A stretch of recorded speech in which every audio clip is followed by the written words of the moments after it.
Important আপনাদের সামনে হাজির হয়েছি। স্বামী স্ত্রীর সংসার অবশ্যই করে সুখের হবে। প্রথমত দেখতে হবে যে আপনাদের বিছানার চাদর যেন কখনো খয়েরি, কালো, গাঢ় নীল, ছাই রং এরকম যেন না থাকে। দ্বিতীয় হচ্ছে যে লোহার খাট বা স্টিলের খাট যেন না হয়। 3 নম্বর হচ্ছে গিয়ে ঘরে যেন কোনো ঠাকুরের ছবি বা মূর্তি না থাকে।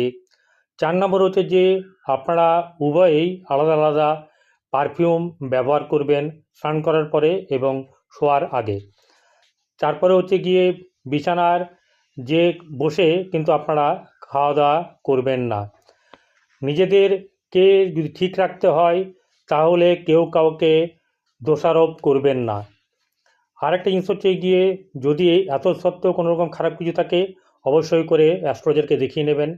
এরকম ভালো ভালো ভিডিও পেতে আপনারা সাবস্ক্রাইব করুন, লাইক করুন, শেয়ার করুন এবং সঙ্গে থাকুন।